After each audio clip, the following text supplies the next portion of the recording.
अल्हम्दुलिल्लाह वहदह वस्सलातु वस्सलामु अला मन ला नबिय्य बअदह अम्मा बाद फरदीना बिल्लाहि रब्बन व बिल इस्लामि दीना व बि मुहम्मदिन सल्लल्लाहु अलैहि वसल्लम रसूलन व नबिय्या व बिल कुरआनिल अज़ीम वल हदीस क़ुदवतन व इमामा व बि अबी हनीफत रहमतुल्लाहि तआला अलैहि मज़हबन व मसलका व नशहदु अल्ला इलाहा इल्लल्लाहु वहदहु ला शरीक लह व नशहदु अन्न सय्यदना व मौलाना मुहम्मदन अब्दुहु व रसूलुहु अम्मा बाद फ़अन उक़बा इब्न आमिर रज़ियल्लाहु अन्हु क़ाल क़ुल्तु या रसूलल्लाह मन नजात क़ाल अमलिक अलैक लिसानक वलियस्अक बैतुक वबकी अला खतीअतिक औ कमा क़ाल रसूलुल्लाहि सल्लल्लाहु अलैहि वसल्लम ज़े बहरी लुत्फ़ी ओ अबरी बहारी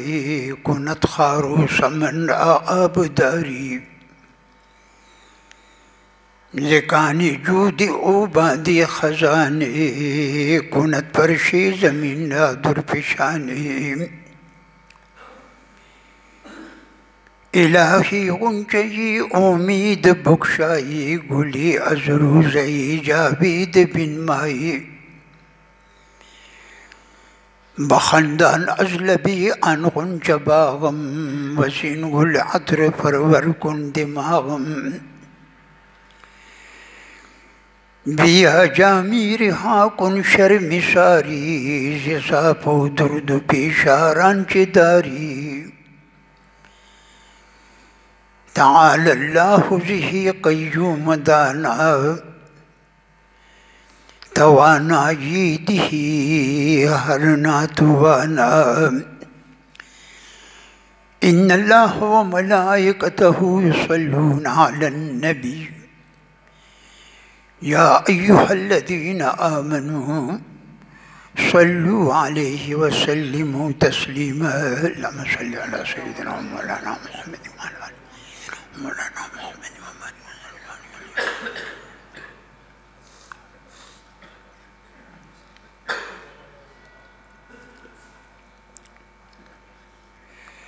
बुज़ुर्गान किराम मास्ता सदरबंदी और हदीस मुबारक द जामे तिरमिज़ी मुबारक ना उलस्तेदो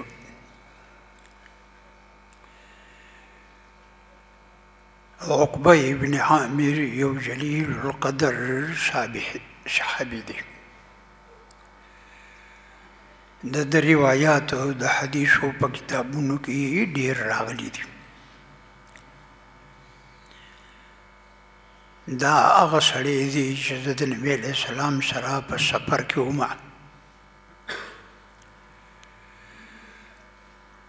नो पर सफ़र के नबी अलैहिस्सलाम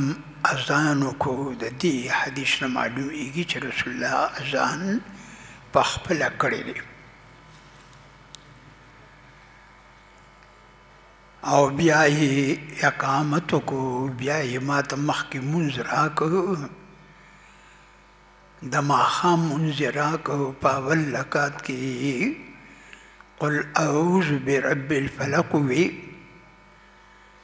और पदवे मरकात की कुल औज़ु बिरब्बिन नास हुई दा दो सूरतुन आदि तो ये की सूरतें मुअव्वज़तैन दा द्वारा सूरत बा पर मांझ पसी च परज मुंझ की पमखवाया دا دو سورتنا اول سورت موضوع دا تلقین الاستعاذته من المضرات الجسمانیة. دې اول سورت موضوع دا چې دا ته وایي ستا جسم به د هر کوډي د جادو او د بد نظر نه بچي. او قل اعوذ برب الناس سورت چې دی تلقین الاستعاذته من المضرات الروحانیة.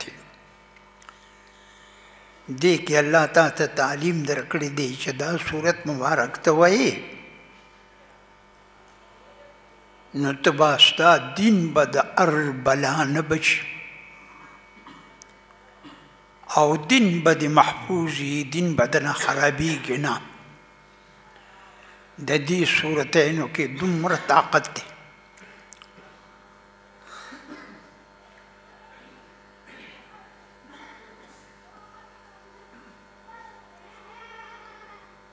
نو دا به عربو کې دا ډېر زیات ویل کېږي.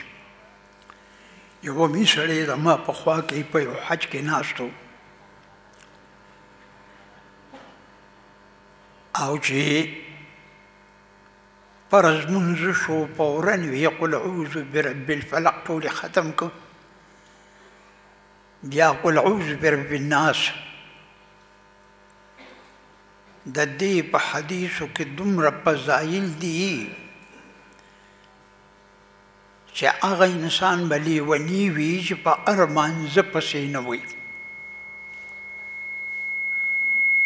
دې زمانه کې کوډي دي،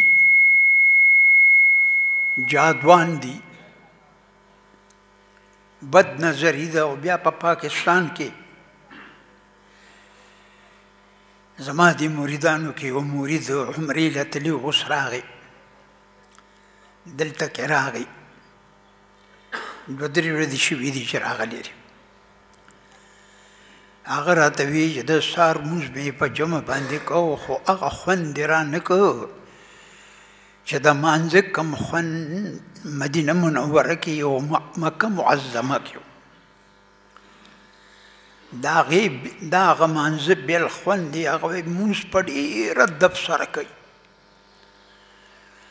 هغه لمونځ چې څوک کوي هغه لوی عالم وي. نو عربو کې دا دواړه سورتونه مبارک ډېر زیات ویلي کېږي. نو وی د سهار لمونځ مې وکړو خو هغه خوند یې نو کوم چې هلته دی. یار ورو بیت الله مبارک کې چې د جمعې سره یو لمونځ وکړي نو چې دلته شپږ اتیا کاله لمونځ وکړي پرله پسې په جمع نو د بیت الله یو ثواب به وګټي. ځان پې پوه دا خلک خو څه لیوني نه دي چې دا پیسې لګوي او ځي. دا خو د دې دپاره ځي چې هلته کې لمونځ او دلته کې لمونځ کله برابر دی. د یو لمانځه څه د پاسه شپږ اتیا کاله چې دلته وکړي نو حقه ثواب به دې وشي. هم چې په جمع کې زموږ د روزانه جمع هم تلي نه جي داسې کار به کوې چې ته به د رسول الله مبارک په طریقه عمل کوي. شیخ جنید بغدادي سید الطائفه د اولیاء سردار هغه فرمایلی دي چې الله طرف ته څونه لارې وي هغه ټولې لارې بندې کړي دي. یوه لاره کولو دي چې هغه لار د جناب رسول الله ده. د رسول الله د سنتو اتباع چې کوي او د رسول الله په سنتو راتګ کوي نو دغه یوه لار خدای ته رسېدلې ده. نو مخکې ډېرې لارې به هغه ټولې بندې کړي دي، الله بندې کړي دي. ته به د سنتو خیال ساتې. څوک چې د سنتو خیال نه ساتي دوه خبرې واوره. کیدی شي چې دا مسله ته په جون کې نه اورېدلې ترک سنت ګناه کبیره ده هكذا قال مولانا أنور شاه سيد مولانا أنور شاه کشمیری في تقریر ترمذی چې ترک سنت چې دی دا ګناه کبیره ده چې ټوله زمانه پې اخته دا په جمع باندې مونځ کول دا سنت دی مؤکد دی او امام احمد ابن حنبل رحمت الله علیه د جمع مانځه ته فرض عین ویلي دی وی که ځان یې مونځ ونه شو او دا سړی واجب القتل دی چې د جمع مونځ کوم مسلمان قضا کو دی واجب القتل دی امام اعظم وایي چې دا جمع باندې مونځ سنت مؤکد دی په درجه د واجب کې دی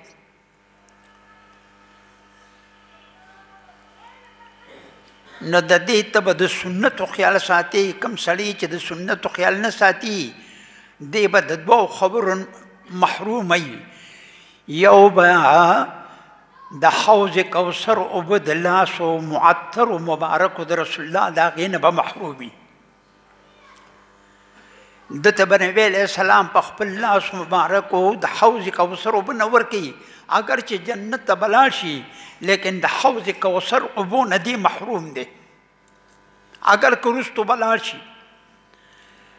او دویم به رسول الله د ده دپاره شفارس نه کوي دی د رسول الله د شفاعت نه محرومه دی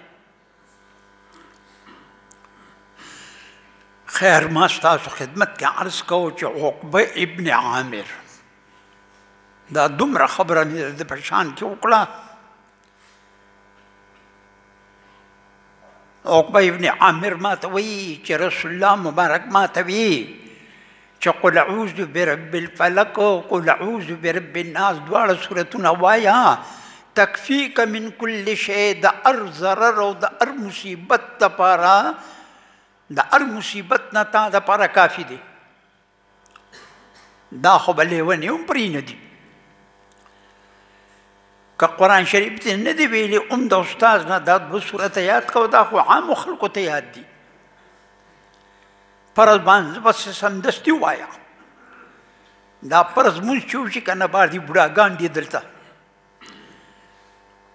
نو بس چې فرض مونځ وکړي سمدستي پاسي دا حرام کار دی سمدستي به نه پاسې بلکې د رسول الله مبارک نه دا ثابت دی ښه چې مونځ فرض شو نو پیغمبر علیه السلام به داسې وایي استغفر الله استغفر الله استغفر الله اللهم انت السلام ومنك السلام تباركت يا ذا الجلال والاكرام لا اله الا الله وحده لا شريك له له الملك وله الحمد وعلى كل شيء قدير اللهم لا مانع لما اعطيت ولا معطي لما منعت ولا ينفع ذا الجد منك الجد رواه البخاري معاویہ سے په شام کې خلیفہ مغیره ابن شعبه بخاری کې راغلی دی چې خط راولېږه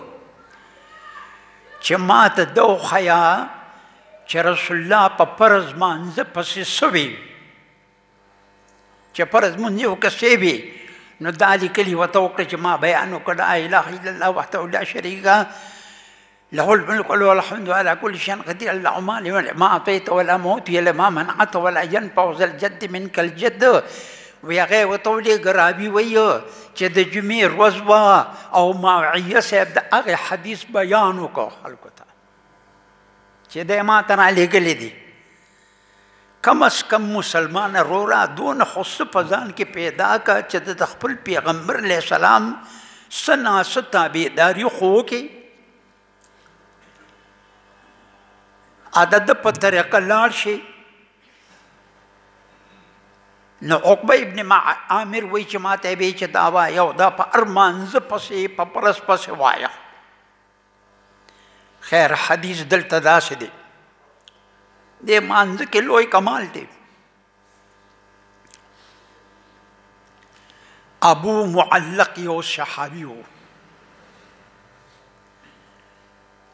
صحابي د رسول الله چې دی د لوی مرتبه خلق دی ابو معلق حدیث ته زه لا تللی نه یم د هغې خوش اواز و چې لکه تاسو پوه شئ په دې مانځه کې لوی طاقت دی په روژه کې لوی طاقت دی په حج او په عمره کې لوی طاقت دی په زکات ورکولو او صدقه ورکولو کې لوی طاقت دی الله وروره ځان برابر کا بیا به ارمان کوي عبدالله ابن عمر یو ځای باندې تېرېده هلته یو قبر و د سورلی نه کوشو مونځ یې وکړو خلقو ورته وی عبدالله ابن عمر خو د عمر صاحب زوی دی او د جناب رسول الله سخت تابعدار دی هلته یې مونځ وکړو وی دا مونځ تا څنګه وکړه دا خو د مانځه څه ټیم نو دا تا نفل څنګه وکړو وی دا 2 رکعاته مې وکړه حدیث کې راغلی دي چې یو سړی د قبر په خوا کې تېرېږي نو د قبر دا مړي ورته اواز کوي چې وروره زما مونځ نه قبلېږي ته یو 2 رکعاته وکړه وی ما وی چې پر ورځ د قیامت بیا ارمانونه کومه د الله په دین ځان پوه کا خیر دا ابو معلق صحابي د به تجارت کو په خپل مال او نور به ولا مالونه ورکول چې وروره دا مالونه واله او تجارت پې کوه چې څه ګټه وشوه څه به ته والې څه به زه والم د هغې تعین به یې وکړو دې زمانه کې ته یو سل د پیسې ورکړي یو 10 لک روپۍ دې ورکړې وروره په دې تجارت کوه چې کله ګټه وشي نیمه به زما وي نیمه به ستا وي دې ته مضاربت وایي مضاربت په شریعت کې روا دی جناب محمد رسول الله مو مضاربت کړی دی په مال د خدیجې بیبي او شام تر تجارت لپاره تللی دی دا سړی ډېر لرې تللی و تجارت لپاره ابو معلق صحابي مبارک یو بزرګ انسان او لوی عابد په دې کې را روان دی مال ډېر زیات ورسره دی دغه ځای کې یو رهزن دی ډاکو دی توره ورسره یې ده وی دا مال دلته کښېږده دا مال وی دلته کښېږده مال یې کېښودو هغه سره توره به درسره نه وه دغه زمانه کې داسې ډاکو به نه پیدا کېده خو پیدا شو هغه ډاکو وی مال کېږده مال یې ټول کېښودو د اوښه راکوز کړ وی خزان بیدار که زه تا مړ کومه وی داسې کار دی مال والا ما پرېږده مال ټول والا ځه وی نه وی ستا دا وینه تویول ماله خوند راکوي رسول الله وی چې په آخر زمانې کې به قتلونه ډېر زیات شي قتلونه به ډېر زیات شي وی ښه وی بس ټیک ته وی داسې کار دی وروره هغه هلته وی ډاکو ده وی ما پرېږده زه یو 4 رکعاته مونځ کوم د مانځه طاقت واوره وی یو 4 رکعاته مونځ کومه دا خبره زه کومه د حیات الصحابه کتاب نه ځان پې پوه که دا څه د واعظانو خبرې نه دي هغوی واعظان ټول دروغ وایي علم یې نه کړي هغوی خو څه علم نه دی کړی عالم هغه چاته وایي چې هغه درس ورکوي چې درس نه ورکوي پام کو چې هغه به دې دوکه کي په دین کې ګورئ په دین کې به دې دوکه کي هغه نه پوهېږي په دین هغه هم ستا په شان دی صرف پیسې راټولوي په دې وازونو او دروغ وایي حدیثو کې دروغ وایي قرآن شریف کې دروغ وایي ناپوهه دی الله دې معاف کړي نو موږ خو ته ځان تباه کوو خو لیکن علم در نه دی کړی دا خو دې ښه نه دی کړی هغه ورته وی وی مالک پرېږده زه یو 4 رکعته مونځ کوم وی وکړه وی څونه چې کوې نو کوه صل ما بدا لکه دا زه دغه کتاب نه بیان کوم وی چې څونه کوې کوه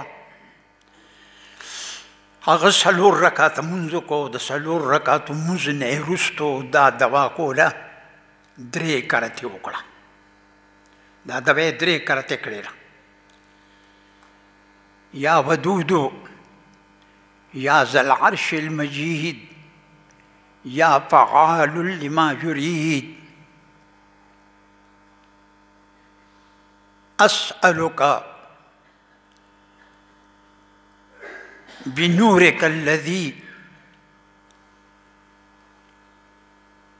لا ترام وملكك الذي لا يضام ونورك الذي ملأ أركان عرشك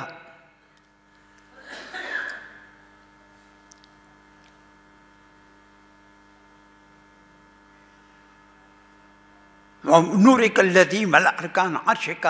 أن تجيرني من هذا اللص يا مغيث أغثني أخذ ذكري د دې ظالم نه مې خلاص کا یا مغیث اغثني یا پریاد رسه زما پریاد رسي او که داسې خو ما سره څه نشته او ده سره هر څه شته د ده نه مې خلاص کا دا د بیا 3 کرتې په 4 رکعتو مونځ پسې وکړه چې ویې کړه که نه فرشته وایي د امداد دپاره فرشتې درخواست وکړو چې خدای عزت زما د سره امداد کوم دې مظلوم سره وی چې تا د چې اول کرتې دغه وکړه که نه دا دوا یې اول کرتې وکړه نو د اسمان دروازې وګړبې دي اسمانونو دروازې وګړبې دي نو چې دا دوا یې په 2م ځل باندې وکړه کتاب کې لیکلي دي نو په اسمان کې چغې شوې چغې راغلې فرشتې چغې وایي چې یا الله د سره امداد پکار دی فرشته راغله او په اس باندې سوره ده نیزه په لاس کې نیولې ده نیزه په لاس کې ده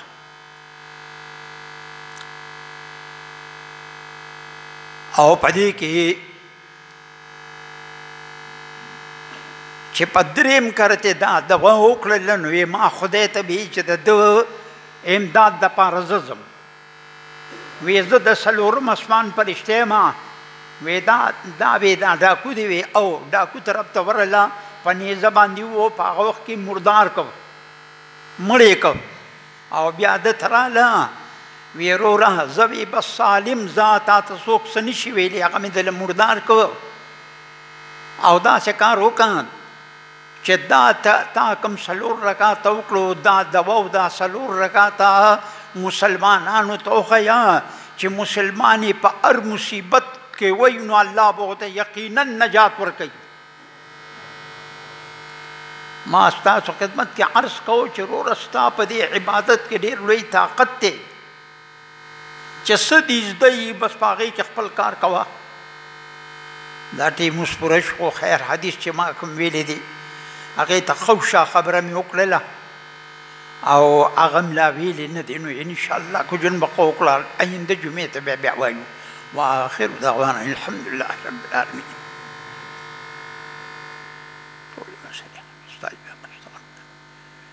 دا ټول دوستانو خدای ته کامیاب کړي خدای ټول د آفاتو بلیاتو نه محفوظ وساتي الله د دوی ډېر عزت وکړي چې دلته دې مدرسې ته راځي او زمونږ دا مدرسه په خپل عبادت مبارکه کړې ده الله ته کامیاب کړي زمونږ ټول متعلقین خدای ته کامیاب کړي دا آفاتو بلیاتو نه وساتي خدای زمونږ دا سینې په نور د معرفت ډکې کړي دا دنیا بې وفا ده د یو څو ورځو سنت کوي